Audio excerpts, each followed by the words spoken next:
Well, thank you so much, Facebook, for hosting this, first of all.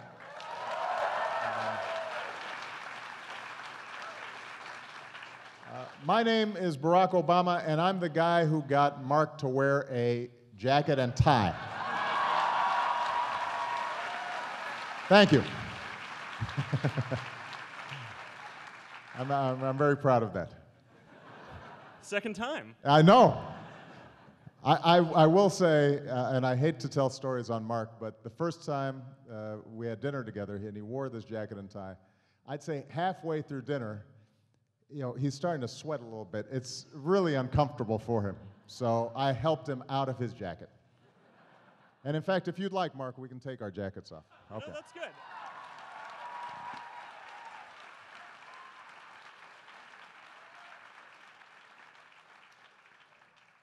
Whew, that's better, isn't it? Yeah, but you're a lot better at this stuff than me. So, first of all, I just want to say thank you to all of you for taking the time, not only people who are here in the audience, but also folks all over the country and some around the world who are watching this town hall. The main reason we wanted to do this is, first of all, because more and more people, especially young people, are getting their information through different media. And obviously, what all of you have built together is helping to revolutionize how people get information, how they process information, how they're connecting with each other. And historically, part of what makes for a healthy democracy, what is a good politics, is when you've got citizens who are informed, who are engaged, and what Facebook allows us to do is make sure this isn't just a one-way conversation. Make sure that not only am I speaking to you, but you're also speaking back, and we're in a conversation, we're in a dialogue. So I love doing town hall meetings. This format and this company, I think, is an ideal means for us to be able to carry on this conversation. And as Mark mentioned, obviously we're having a very serious debate right now about the future direction of our country. We are living through as tumultuous a time as certainly I've seen in my lifetime. Admittedly, my lifetime's a lot longer than most of yours so far. This is a pretty young crowd. But we're seeing domestically a whole series of challenges, starting with the worst recession we've had since the Great Depression. We're just now coming out of it. We've got all sorts of disruptions, technological disruptions that are taking place, most of which hold the promise of making our lives a lot better, but also mean that there are a lot of adjustments that people are having to make throughout the economy. We still have a very high unemployment rate that is starting to come down, but there are an awful lot of people who are being challenged out there day in, day out, worrying about whether they can pay the bills, whether they can keep their home. Internationally, we're seeing the sorts of changes that we haven't seen in a generation. We've got certain challenges like energy and climate change that no one nation can solve, but we're going to have to solve together. And we don't yet have all the institutions that are in place in order to do that. But what makes me incredibly optimistic, and that's why being here at Facebook is so exciting for me, is that at every juncture in our history, whenever we've faced challenges like this, whether it's been the shift from an agricultural age to an industrial age, or whether it was facing the challenges of the Cold War, or trying to figure out how we make this country more fair and more inclusive. At every juncture, we've always been able to adapt. We've been able to change, and we've been able to get ahead of the curve. And that's true today as well. And you guys are at the cutting edge of what's happening. And so I'm going to be interested in talking to all of you about why this debate that we're having around debt and our deficits is so important because it's going to help determine whether we can invest in our future and basic research and innovation and infrastructure that allow us to compete in the 21st century and still preserve a safety net for the most vulnerable among us. But I'm also going to want to share ideas with you about how we can make our democracy work better and our politics work better, because I don't think there's a problem out there that we can't solve if we decide that we're going to solve it together. For that, I'm grateful for the opportunity to speak to you, and instead of just giving a lot of long speeches, I want to make sure that we got time for as many questions as possible. So, Mark, I understand you've got the first one. Yeah, so let's start off. So let's start off with the conversation about the debt, right? So I understand that yesterday morning you had a town hall in Virginia where you talked about your framework, not only for resolving the short-term budget issues, but the longer-term debt. Right. And you spent some time talking about tax reform and some cost cutting, but you also spent a lot of time talking about things that you didn't think that we could cut in education, infrastructure, and clean energy. So my question to kind of start off is, what specifically do you think we should do, and what specifically do you think we can cut in order to make this all add up? Good. Well, let me first of all, Mark, share with you sort of the nature of the problem, because I think a lot of folks understand that it's a problem, but aren't sure how it came about. In 2000, at the end of the Clinton administration, we not only had a balanced budget, but we actually had a surplus. And that was in part because of some tough decisions that had been made by President Clinton, Republican Congresses, Democratic Congresses, and President George H.W. Bush. And what they had said was, let's make sure that we're spending wisely on the things that matter, let's spend less on things that don't matter, and let's make sure that we're living within our means, that we're taking in enough revenue to pay for some of these basic obligations.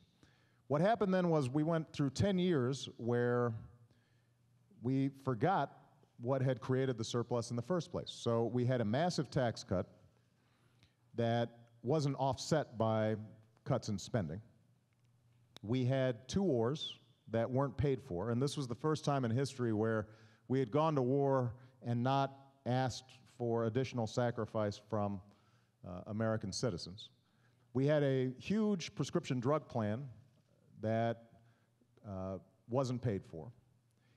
And so by the time I started office, we already had about $1 trillion annual deficit, and we had massive accumulated debt with interest payments to boot.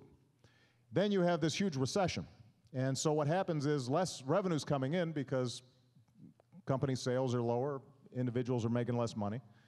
At the same time, there's more need out there. So we're having to help states and we're having to help local governments. And that a lot of what the recovery was about was us making sure that the economy didn't tilt over into a depression by making sure that teachers weren't laid off and firefighters weren't laid off and there was still construction for roads and so forth. All of which was expensive. I mean, that added about another $1 trillion worth of debt. So now what we've got is a situation, not only do we have this accumulated debt, but the baby boomers are just now starting to retire. And what's scary is not only that the baby boomers are retiring at a greater rate, which means they're making greater demands on Social Security, but primarily Medicare and Medicaid, but health care costs go up a lot faster than inflation, and older populations use more health care costs. You put that all together, and we have an unsustainable situation. So right now, we face a critical time where we're going to have to make some decisions. How do we bring down the debt in the short term, and how do we bring down the debt over the long term? In the short term, Democrats and Republicans now agree we've got to reduce the debt by about $4 trillion over the next 10 years. And I know that sounds like a lot of money. It is, but it's doable if we do it in a balanced way. What I proposed was that about $2 trillion over 10 to 12 years is a reduction in spending. You know, government wastes, just like every other major institution does. And so there are things that we do that we can afford not to do. Now, there's some things that I'd like to do, are fun to do, but we just can't afford them right now. So we've made cuts in every area. A good example is Pentagon spending, where Congress oftentimes stuffs weapons systems in the Pentagon budget that the Pentagon itself says we don't need. But special interests and constituencies help to bloat the Pentagon budget. So we've already reduced the Pentagon budget by about $400 billion. We think we can do about another $400 billion.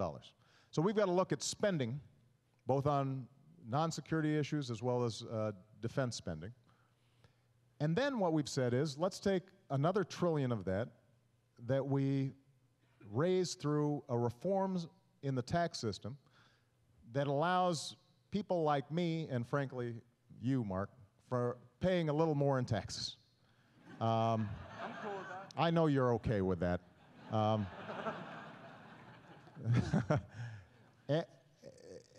Keep in mind, what we're talking about is going back to the rates that existed when Bill Clinton was president. Now, a lot of you were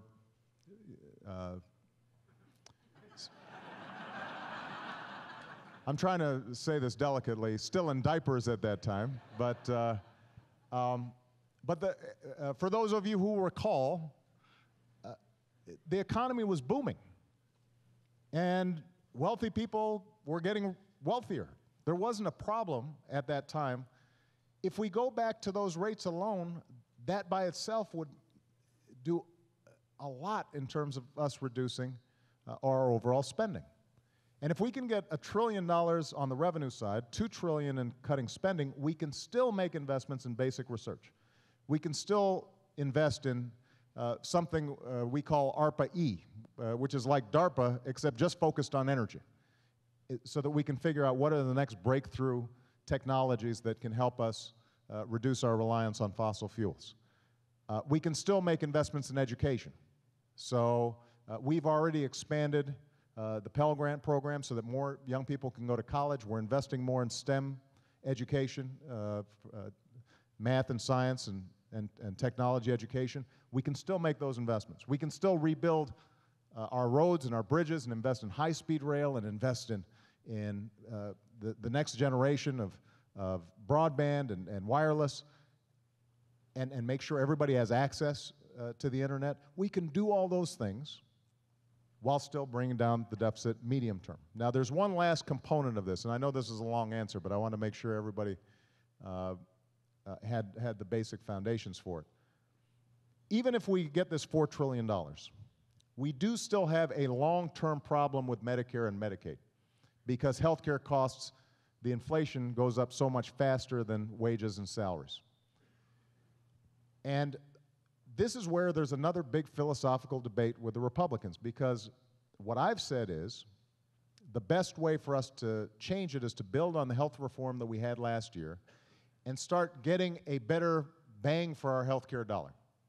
We waste so much on healthcare. We spend about 20% more than any other country on earth, and we have worse outcomes because we end up having multiple tests when we could just do one test and have it shared among physicians on Facebook, for example. We could focus on the chronically ill. 20% of the patients account for 80% of the costs. So doing something simple like reimbursing hospitals and doctors for reducing their readmissions rate and managing somebody with a chronic illness like diabetes so that they're taking their meds on a regular basis so that they don't come to the emergency room, that saves huge amounts of money. So that's what health care reform was about last year or a year and a half ago. And what we want to do is build on that and continue to improve the system. What the Republicans right now are saying is, number one, they can't agree to any increases in taxes, which means we'd have to cut out of that $4 trillion, all of it would come from education, transportation, areas that I think are critical for our long-term future. So, for example, they proposed 70% cuts in clean energy.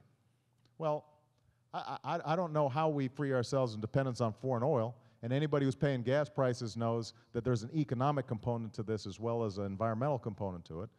if we're not investing in the basic research and technology that allows solar, wind, and others to thrive and develop. At the same time, what they've said is, let's make Medicare into a voucher program so that retirees, instead of knowing that they're always going to have health care, they're going to get a voucher that covers part of the cost, and whatever health care inflation comes up is all going to be on them. And if the health insurance companies don't sell you a policy that covers your illnesses, you're out of luck. I think it is very important for us to have a basic social safety net for families with kids with disabilities, for seniors, for folks who are in nursing homes, and I think it's important for us to invest in our basic research. We can do all those things, but we're only going to be able to do it by taking a balanced approach, and that's what this big debate is about all about right now. All right? All right, so, sorry, don't mean to cut off the applause. No. No. It's a very thorough answer. No. They were stunned by the length of that answer. But it's complicated stuff. So the next question is from someone watching Facebook Live. Jay Epteen from Williamsburg, Virginia, writes in and asks, the housing crisis will not go away. The mortgage financing for new home buyers with low to moderate income is becoming very difficult. As president, what can you do to relax the policies that are disqualifying qualified home buyers from owning their first home? How can you assure the low to moderate home buyers that they will have the opportunity to own their first home? Well, it's a good question, and I'll be honest with you. This is probably the biggest drag on the economy right now that we have. Along with, I know the frustrations people have about gas prices, what we've really seen is the housing market, which was a bubble, had greatly overinflated in all regions of the country. And I know I probably don't get a lot of sympathy about that here, because I can only imagine what rents and mortgages you guys are paying. It is a real drag in all sorts of ways. People, first of all, they feel poor, even if they still have a home or they've already purchased a home, because for a lot of folks, their mortgage is now what's called underwater. The mortgage is more than the home is worth. And so if you feel like your most important asset is now worth less than your debt, that's going to constrain how you spend. People who want to move have a great deal of trouble selling. And people who want to buy, as you pointed out, are seeing terms a lot more restrictive. So we've put in place a bunch of programs to try to see if we can speed along the process of reaching a new equilibrium.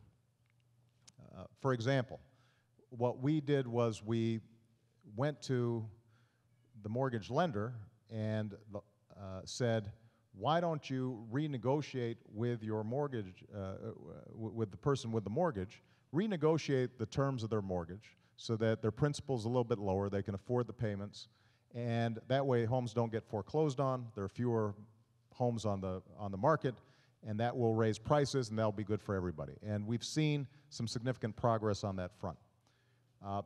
The challenge we still have, as your questioner properly points out, is that a lot of people who bought a first home when credit was easy now are finding that credit is tough. And we've got to strike a balance. Frankly, there's some folks who are probably better off renting.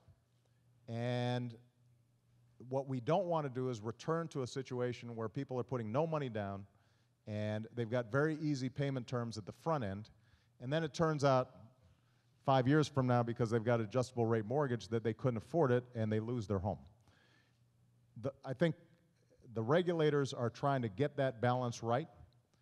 There are certain communities with high foreclosure rates where what we're trying to do is see if can we help state and local governments take over some of these homes and convert them and provide favorable terms to first-time home buyers.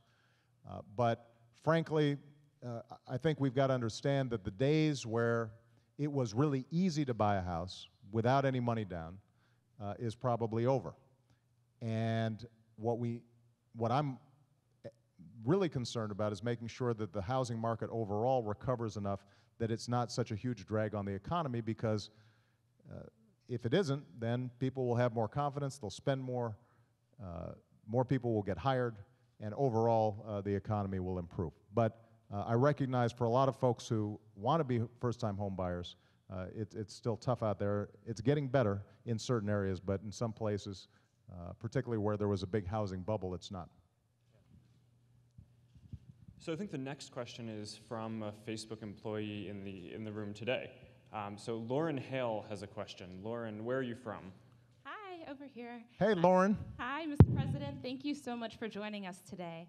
I am originally from Detroit, Michigan, and now I'm out here working at Facebook.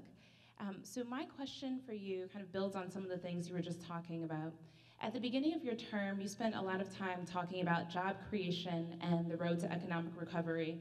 And one of the ways to do that would be substantially increasing federal investments in various areas as a way to fill the void left from consumer spending. Since then, we've seen the conversation shift from that of job creation and economic recovery to that of spending cuts and the deficit. So we'd love to know your thoughts on how you're going to balance these two going forward, or even potentially shift the conversation back. Well, you're exactly right that when I first came into office, our number one job was preventing us from getting into another Great Depression. And that was what the Recovery Act was all about. So we helped states make sure that they could minimize some of the layoffs and some of the difficult budget choices that they faced.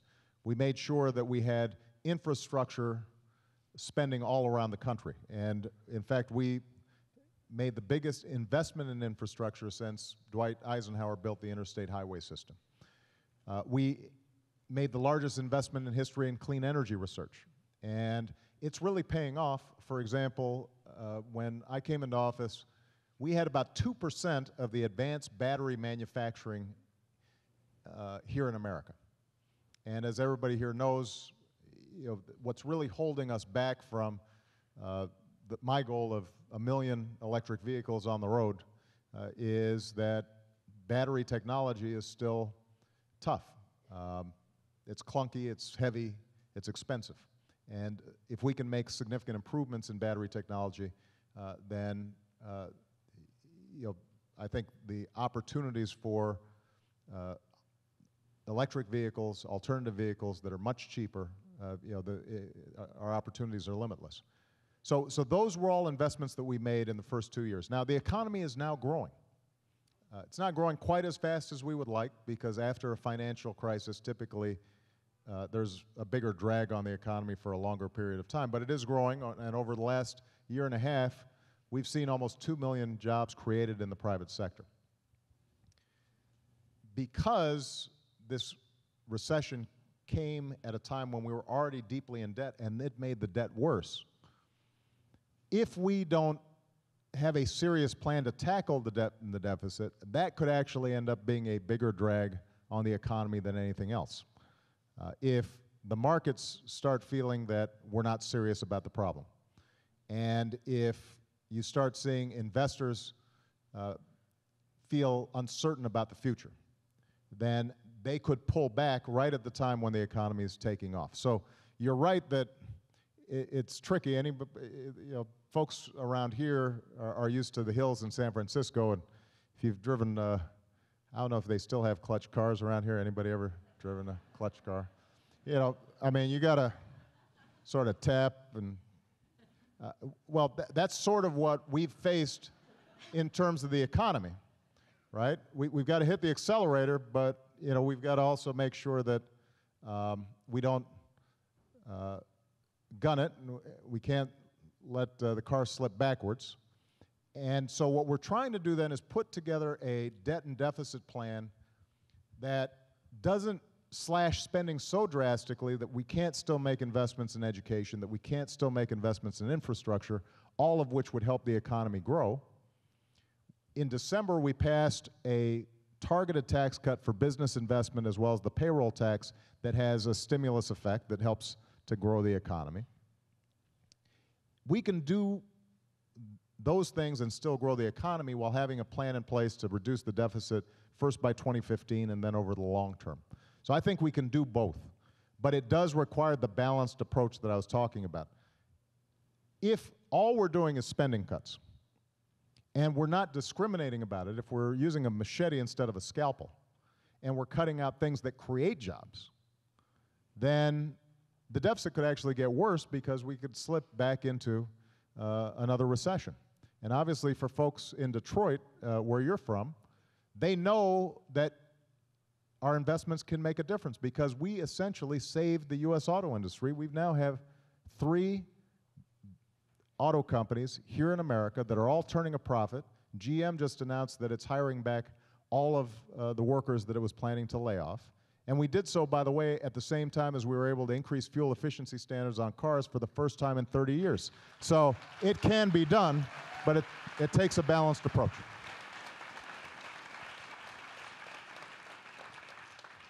All right, so we have a question from the University of Florida, where in February you launched this initiative at whitehouse.gov, Younger Americans, with this goal to have 100 youth roundtables across the country, and a bunch of them are taking place right now, watching this Facebook Live. So Cesar Fernandez and Elisa Rectanas are participating in one of those roundtables, and they wanted to ask you this. Mr. President, in your deficit reduction speech last week, you spoke of the need to not only reduce government spending, but to also increase federal revenue. In light of our nation's budget challenges, will your administration consider revisiting policies such as the DREAM Act, which the Congressional Budget Office estimates will reduce the deficit by $1.4 billion and increase the government revenue by $2.3 billion over the next 10 years? Let me talk about not only the DREAM Act, but about immigration policy generally. And I want to thank Sheryl Sandberg, actually participated in a discussion that we had yesterday, bringing together business leaders and government officials and faith leaders, a broad cross-section of Americans together to talk about how do we finally fix an immigration system that's fundamentally broken. For those of you who aren't familiar, the DREAM Act deals with a particular portion of the population, kids who were brought here when they were young by their parents. Their parents might have come here illegally. The kids didn't do anything. They were just doing what kids do, which is follow their parents. They've grown up as Americans. They went to school with us or with our kids. They think of themselves as Americans, but many of them still don't have a legal status. And so what we've said is, especially for these young people, who are our neighbors, our friends, our children's friends, if they are of good character and going to school or joining our military, they want to be part of the American family, why wouldn't we want to embrace them? Why wouldn't we want to make sure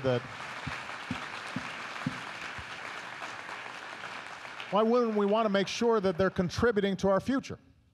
So that's the DREAM Act, but that's just a small part of a broader challenge that we have.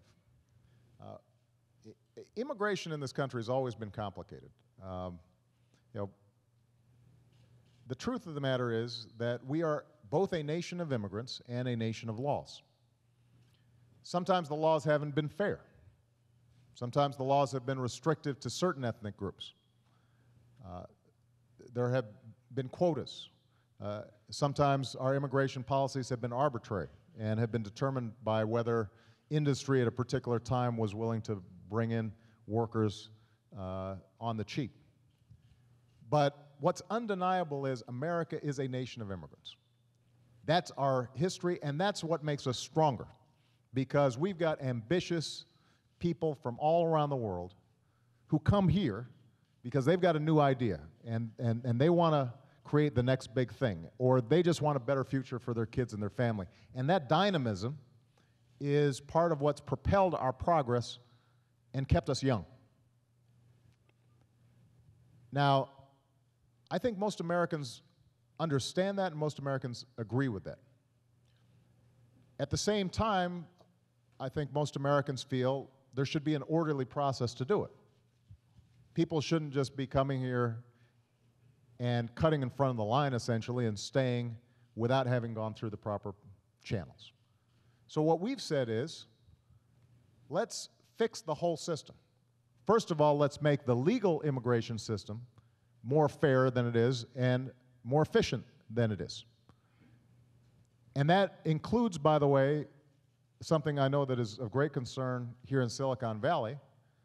If we've got smart people who want to come here and start businesses and are PhDs in math and science and computer science, and why don't we want them to stay?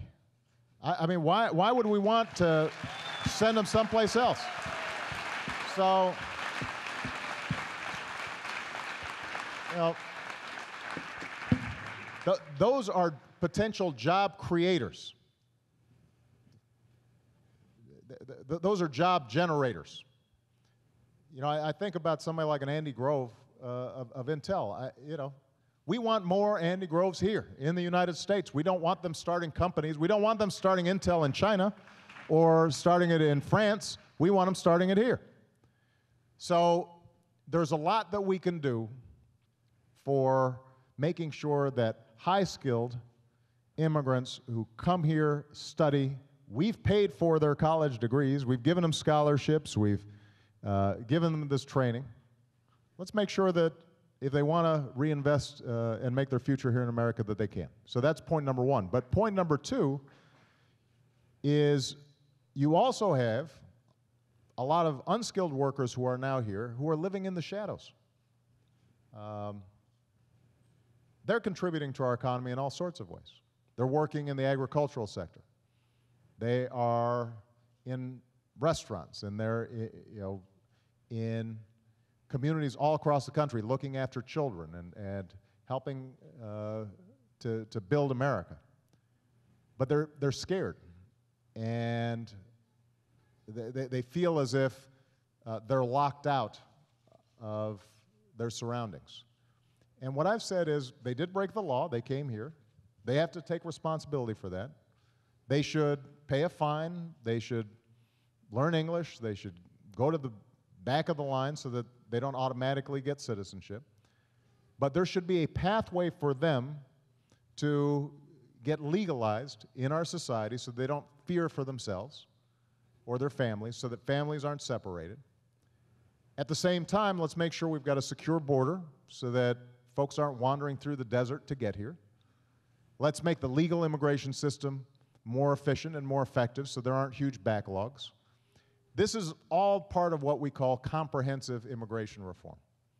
And there's no reason why we shouldn't be able to achieve a system that is fair, is equitable, is an economic engine for America, that helps the people who are already here get acculturated and make sure that our laws aren't being broken, but we're still true to our traditions. But as I mentioned to Cheryl yesterday, I can't solve this problem by myself.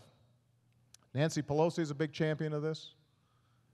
The Democratic caucus in the House, I think, is prepared, for a majority of them, are prepared to advance comprehensive immigration reform, but we're going to have bipartisan support in order to make it happen. And all of you have to make sure your voices are heard, saying this is a priority, this is something important, because if politicians don't hear from you, then it probably won't happen. I can't do it by myself. We're going to have to change laws in Congress, but I'm confident we can make it happen.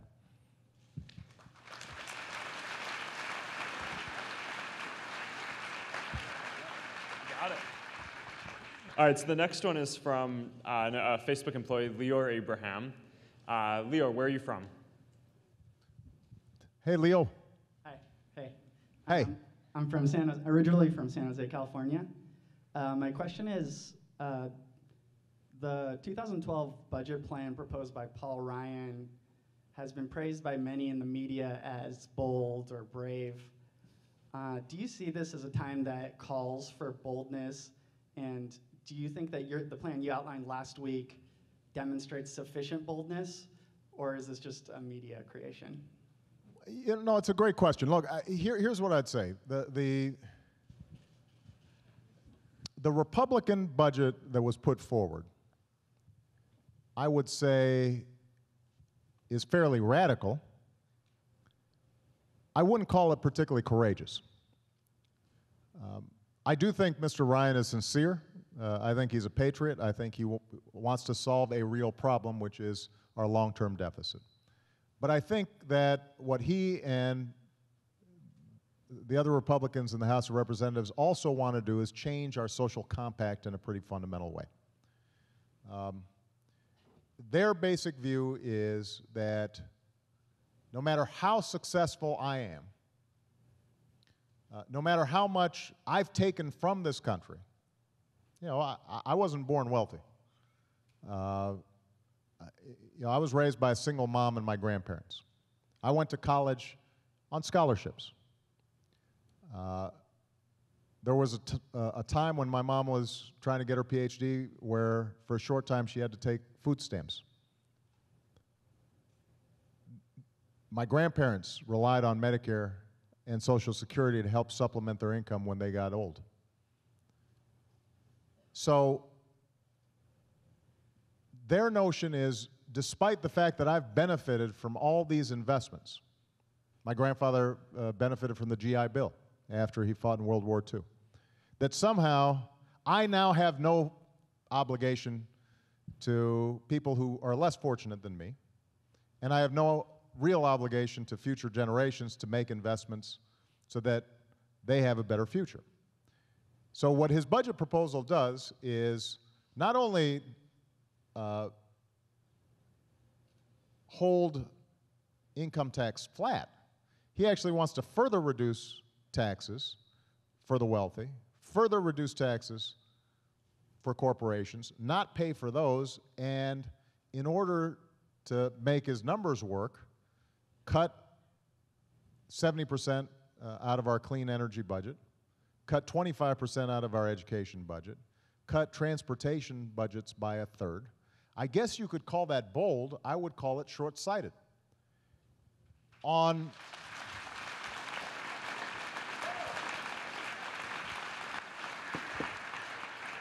then, as I said, there's a fundamental difference between how the Republicans and I think about Medicare and Medicaid in our health care system. Their basic theory is that if we just turn Medicare into a voucher program and turn Medicaid into block grant programs, then now you, a Medicare recipient, will go out and you'll shop for the best insurance that you've got, that you can find, and that you're going to control costs because you're going to say to the insurance company, this is all I can afford. That will control costs, except if you get sick and the policy that you bought doesn't cover what you've got.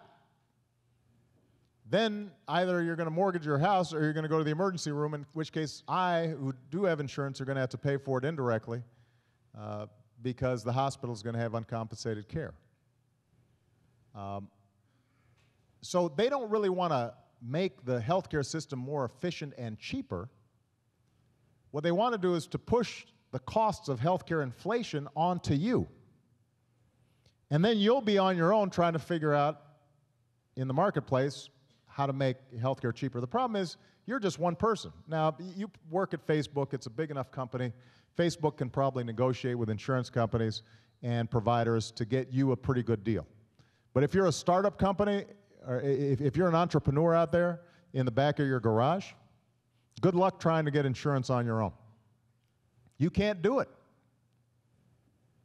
If you're somebody who's older and has a pre-existing condition, insurance companies won't take you.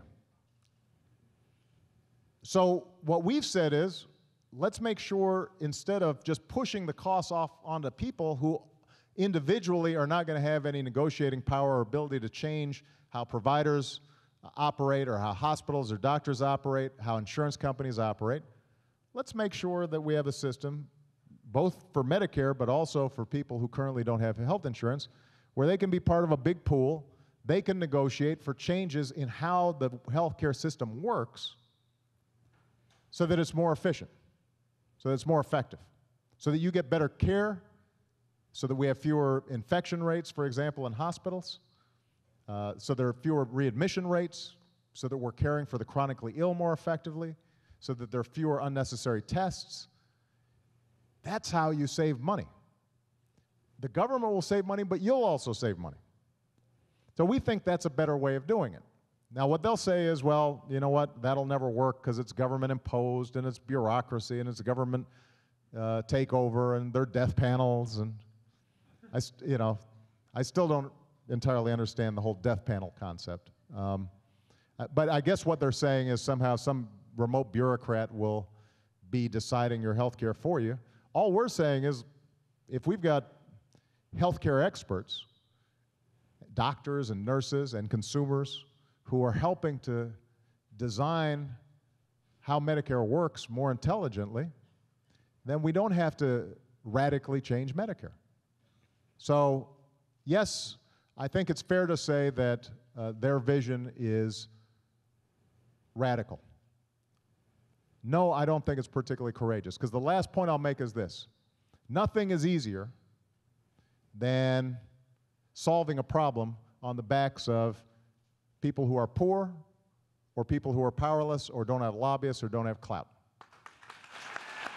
I don't think that's particularly courageous.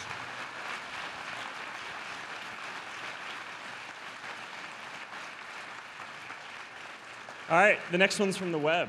We've got a question from Kwame Simmons from Orlando, Florida, and he asks, I strongly believe that education is the greatest equalizer.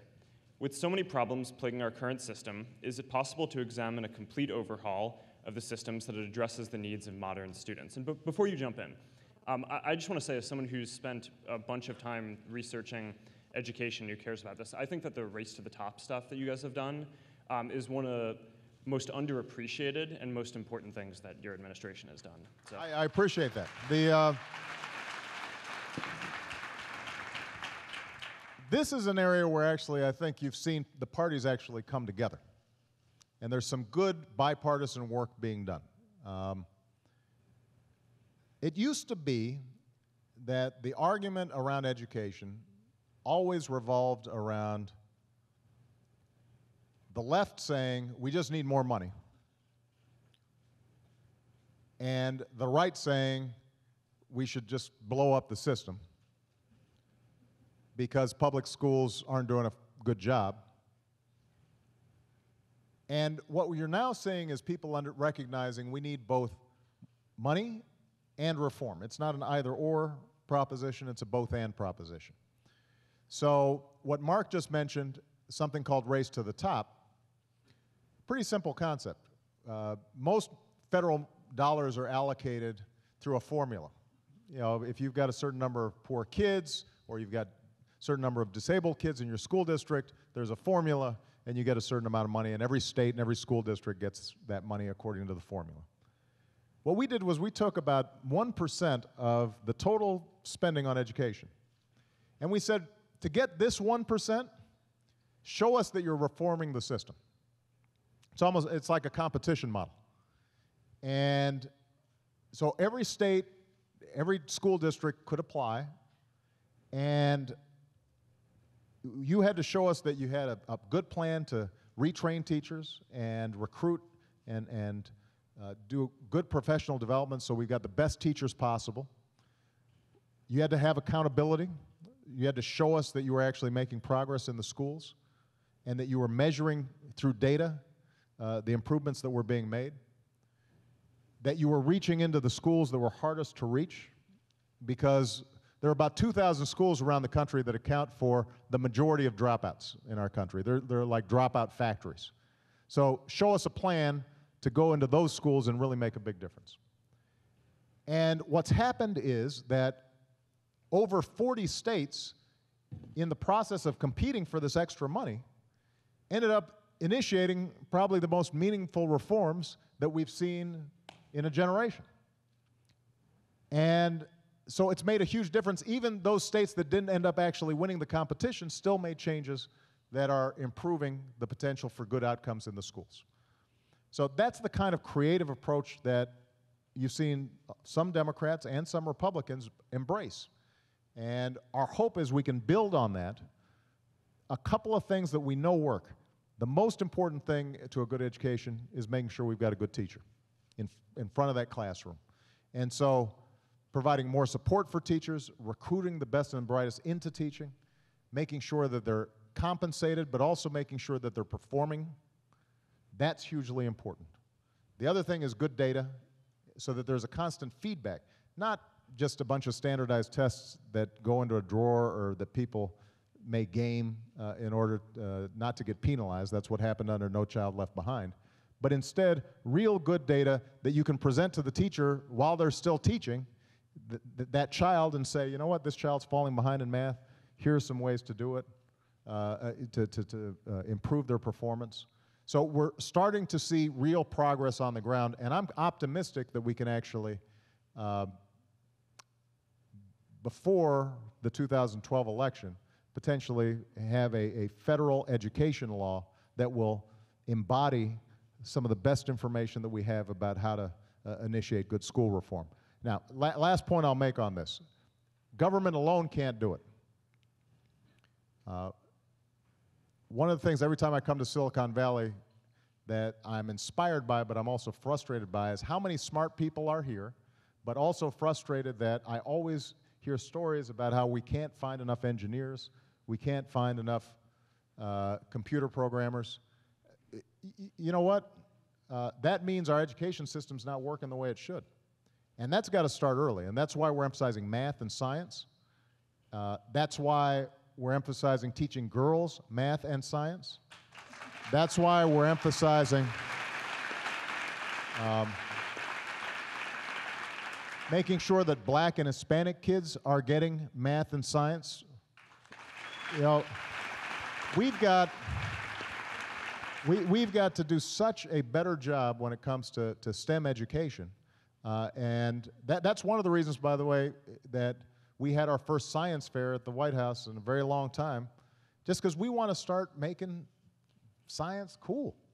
I want everybody to feel the same way that they did. I want people to feel the same way about, you know, the next big energy breakthrough or the next big internet breakthrough. I want people to feel the same way they felt about the moon launch. That's how we're going to stay competitive for the future. And that's why these investments in education are so important. But as I said, government alone can't do it. There's got to be a shift in American culture where, once again, we buckle down and we say, this stuff's important.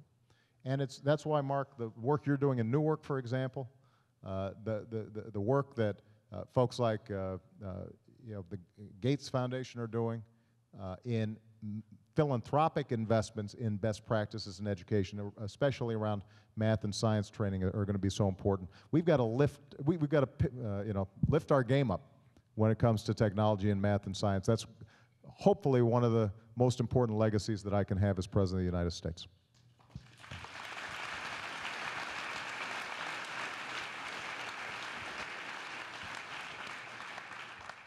All right, so the next one is from another Facebook employee here today, James Mitchell. So, James Mitchell, where are you from? Oh, here's James back here. Hi, Mr. President. Hey, James. Mitchell. Born in Chicago and raised out here in Cupertino, California. I have yet another question for you about the debt in healthcare. Go ahead. So the biggest threat we have fiscally is the rise in healthcare costs. Unfortunately, a lot of the solutions we hear to Medicare and Medicaid don't involve actually slowing down the rise in healthcare costs. Instead, they involve shifting costs to beneficiaries and states. So my question is, can you talk a bit more about what provisions in the Affordable Health Care Act are designed to slow down the rise of healthcare costs, and what policies you'd like to see enacted in the future to continue to slow down the rise of healthcare costs? Let me give you a couple of examples, because you're exactly right in how you described it. I don't want to just shift the healthcare costs onto the American people. I want to actually reduce healthcare costs. Let's take the example of health IT. Yeah, we're in Silicon Valley, so we can talk about IT stuff. I'll try to sound like I know what I'm talking about. The healthcare system is one of the few aspects of our society where a lot of stuff is still done on paper. Right, if last time you guys went to a doctor's office or maybe to your dentist's office, how many people still had to like fill out a form on a clipboard, right? And the reason for that is because a large chunk of our provider system is not automated. So what ends up happening is you may go to your primary care physician. He does some basic tests. He sees something of concern. He refers you to a specialist. You go to the specialist, he'll do another test. You're getting charged, or your insurance company is getting charged, for both those tests, as opposed to the test that was taken by your primary care physician being emailed to the specialist.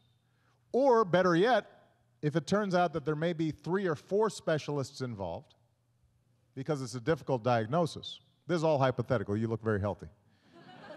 But let's say there were a bunch of specialists. What would be ideal would be if you get all the specialists together with the primary care physician the first time you're seen, so that you're not paying for multiple visits as well as multiple tests. That's not how it works right now. Now, part of it is technology.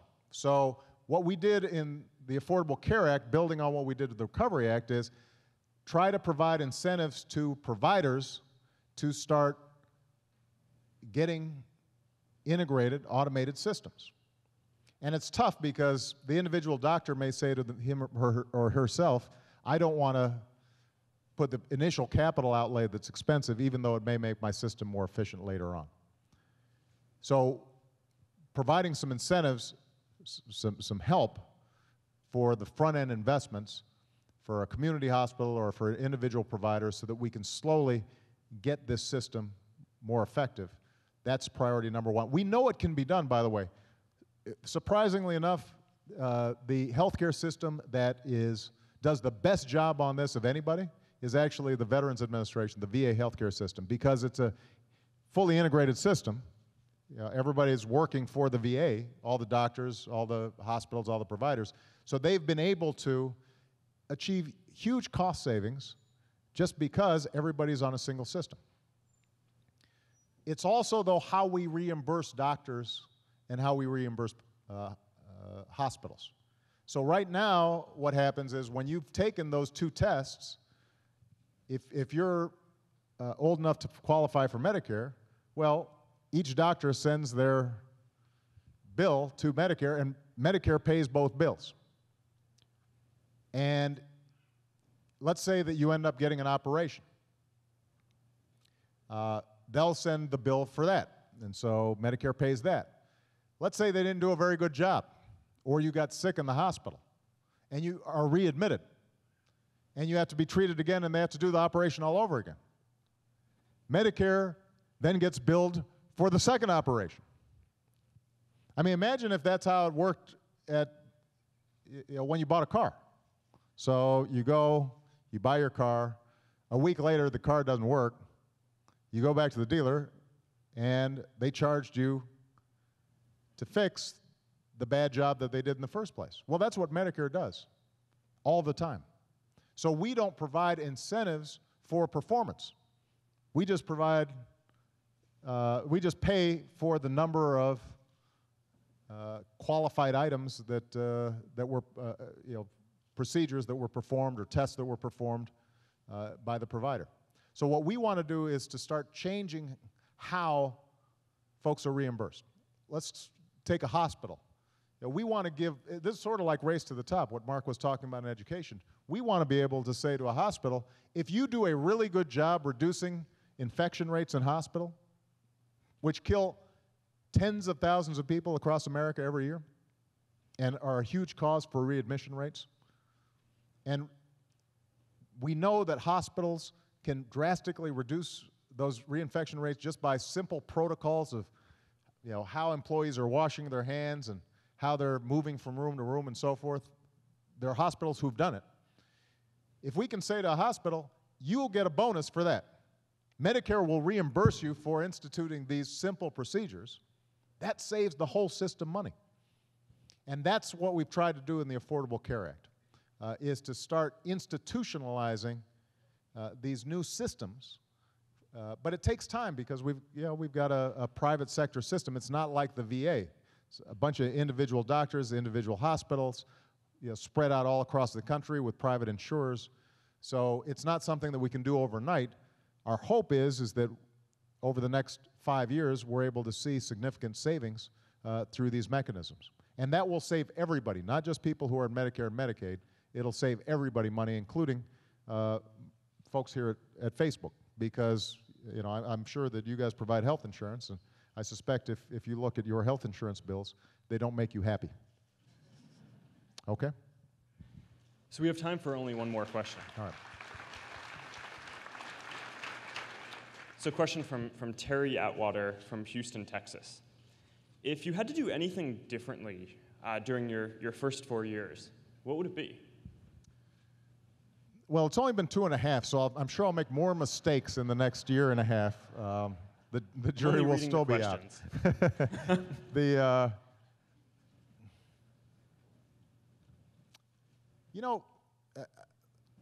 are all sorts of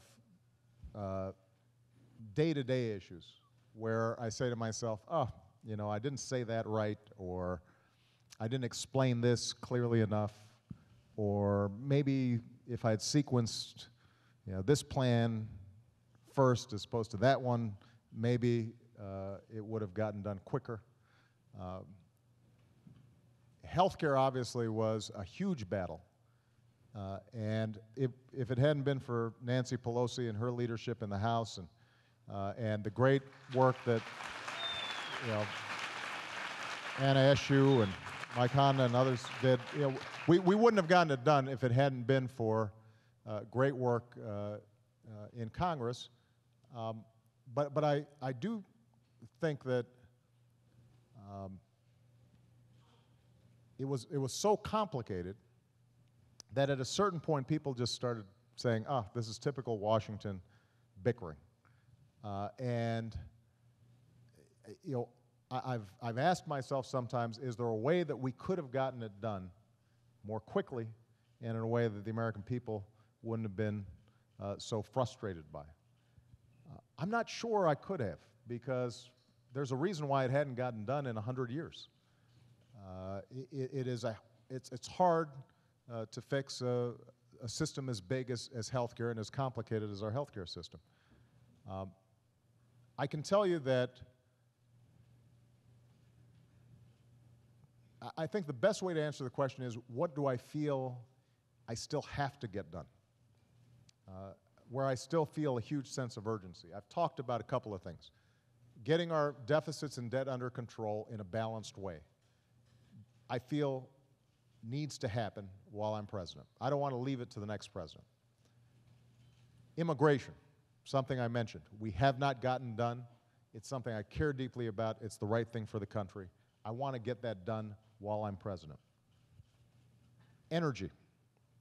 We haven't talked a lot about energy today, but first of all, $4 a gallon gas really hurts a lot of people around this country. It's not because they're wasteful, but if you're driving 50 miles to work and that's the only job you can find, and you can't afford some hybrid, so you're stuck with the old beater that you're driving around that gets 8 miles a gallon,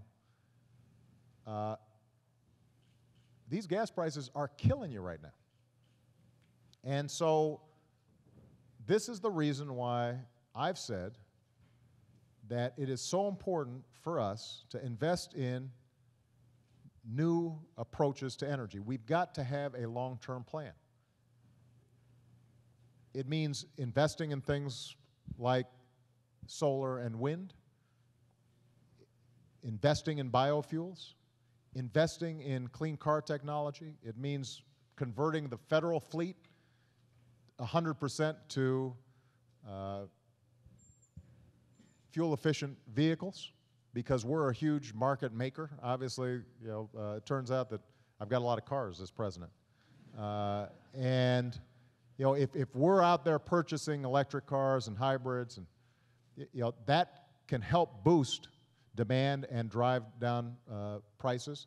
Continuing to increase fuel efficiency standards on cars, increasing oil production, but in an intelligent way.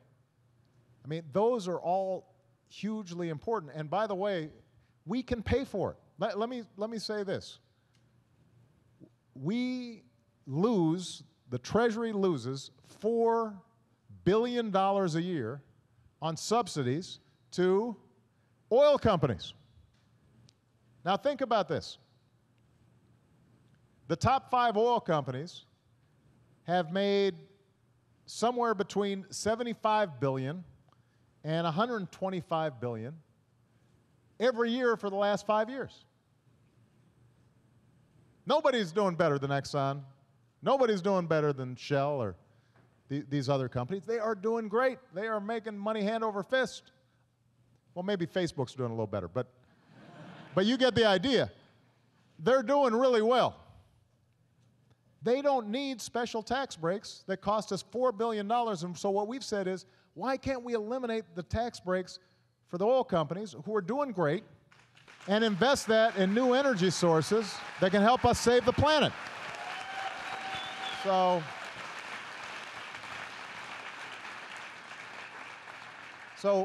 when it comes to energy, when it comes to immigration, when it comes to getting our deficit under control in a balanced and smart way, when it comes to improving our math and science education, when it comes to reinvesting in our infrastructure, we've just got a lot more work to do. And I guess my closing comment, Mark, would just be, I hope that everybody here, that you don't get frustrated and cynical about our democracy. I mean, it is frustrating. Lord knows it's frustrating. And I know that some of you who might have been involved in the campaign or been energized back in 2008, you're frustrated that, gosh, it didn't get done fast enough, and it seems like everybody's bickering all the time. Just remember that we've been through tougher times before. We've always come out ascendant. We've always come out on top. Because we've still got the best universities in the world. We've still got the most productive workers in the world. This is still the most dynamic entrepreneurial culture in the world. If we come together, we can solve all these problems. But I can't do it by myself. The only way it happens is if all of you still get involved, still get engaged. It hasn't been that long since Election Day. And we've gone through some very, very tough times, and we've still gotten a lot done. We've still been able to get this economy recovering. We've still been able to get health care passed. We've still been able to invest in clean energy. We've still been able to make sure that we overturned Don't Ask, Don't Tell. We still made sure that we got 2 women on the Supreme Court. We've made progress. So rather than be discouraged, I hope everybody is willing to double down and work even harder. Regardless of your political affiliation, you've got to be involved, especially the young people here, your generation. If you don't give us a shove, if you don't give the system a push, it's just not going to change. And you're going to be the ones who end up suffering the consequences. But if you are behind it, if you put the same energy and imagination that you put into Facebook, into the political process, I guarantee you there's nothing we can't solve. All right? Thank you, Mark.